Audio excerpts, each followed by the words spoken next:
नमो नारायण। हाँ, विष्णु स्वरूप यतिवर दशनाम गोस्वामी सज्जनों, हमारे महाराष्ट्र मुंबई के परम विद्वान दंपति श्रीमती ज्योति एवं विक्रम गिरी के संयुक्त प्रयास से ये दशनाम गोस्वामी समाज एक महाग्रंथ प्रकाशित हुआ है।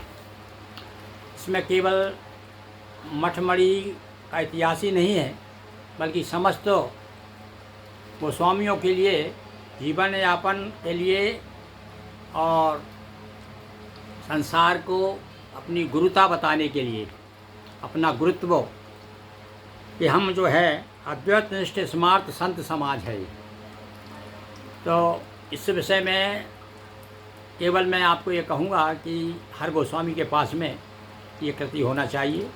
इसमें सभी तरह का पूरा हमारा भारतीय संस्कृति वेद से लेकर के रामायण तक का पूरा ज्ञान इसमें विद्वान विक्रम गिरी जी ने भर दिया है। तो इसके भी समय समय पर मैं अंश आपको सुनाता रहता हूँ। अभी आपने वेदों की ओर ऋग्वेद के विषय में जानकारी प्राप्त की। आज देखिए यजुर्वेद, इसी ग्रंथ के पेज क्रमांक 30 पर यजुर्वेद के बारे में क्या लिखा है। देखिए, ये जानकारी हर गोस्वामी को होना चाहिए।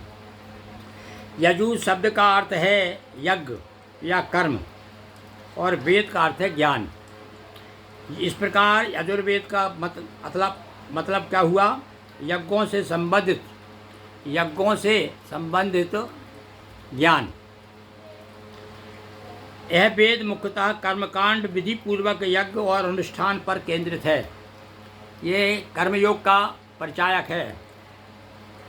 हमारे ऋग्वेद तो ज्ञान योग है, स्तुति परक है, और ये यजुर्वेद है, इसमें पूरा कर्मकांड बताया है। और गद्य पद्य दोनों में है। ये इसमें गद्य भी है, पद्य भी है। सारे नियम बताएं कि वेदी कैसी होना चाहिए, यज्ञ के कितने प्रकार होते हैं, या कैसे किए जाते हैं, पढ़ने वाला कौन है या कराने वाला कौन है, सब पूरी जानकारी आपको समझ। तो जो यज्ञ अनुष्ठान कराना चाहते हैं उन्हें तो वही यजुर्वेद की पूरी जानकारी होती ही है।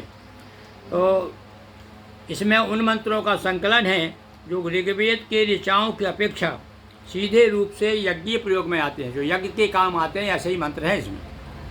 यजुर्वेद को कर्म वेद भी कहा जाता है क्योंकि यह कर्मकांड का वेद है। इसकी प्रमुख शाखाएं देखिए, इसके बारे में थोड़ी जानकारी होना चाहिए हमको। वैसे कहीं बताया इससे 40 अध्याय हैं इसमें।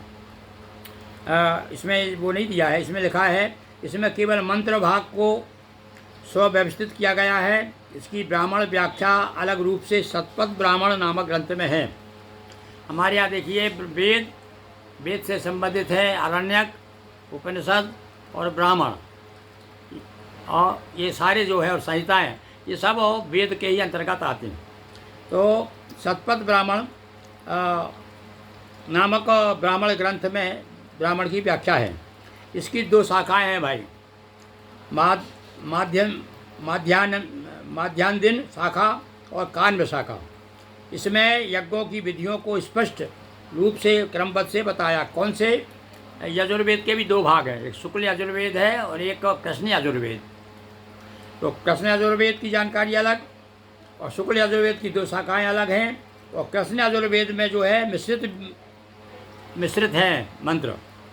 इसमें भी इसकी शाखाएं 4 शाखाएं इसकी, तैत्तिरीय संहिता, मैत्रायणी, काष्टक, कपिस्थल। अब इसमें क्या है, गोस्वामियों की पूछा जाता है भाई गोस्वामियों की शाखा कौन सी, यानी कौन सा वेद है उनका, और वेद की किस शाखा के गोस्वामी हैं, यानी वो कौन सी शाखा में प्रवीण हुआ करते थे। तो वो सारी जानकारी भी इसमें दी गई है। तो वो इसलिए ये वेदों के बारे में जानकारी इसमें है। तो मैं बता रहा हूँ आपको। कृष्ण यजुर्वेद, इसकी शाखाएँ हैं तैत्तिरीय संहिता, मैत्रायणी, काठक और कपिस्थल। ये चार शाखाएँ इसमें हैं। और 2 हैं शुक्ल यजुर्वेद में। तो इस प्रकार से आप समझ लीजिए, ये एक तो 2 शाखाएँ हैं, शुक्ल यजुर्वेद और कृष्ण यजुर्वेद। तो आज हमने आपको संक्षिप्त जानकारी है भाई। ये वेद तो वेद सारा ज्ञान तो वेद में भरा हुआ है, अखंड है वो तो, सारा जीवन निकल जाए उसको समझाने में पढ़ने में। हाँ, हमको पर फिर भी प्राथमिक जानकारी वेदों की हम गोस्वामियों को होना चाहिए। हाँ, ताकि अब जो है हम लोग यतिवर जब कहलाते हैं, जब ब्राह्मणों से जब श्रेष्ठ अपने आप को कहते हैं, तो भैया आपको ब्राह्मणत्व तो आप में होना चाहिए ना कम से कम। तो इसलिए हमारे विद्वान विक्रम गिरी जी का हम बहुत आभार मानते हैं, और समय से हम समय समय पर आपको और भी नई नई जानकारी देते रहेंगे। ओम नमो नारायण।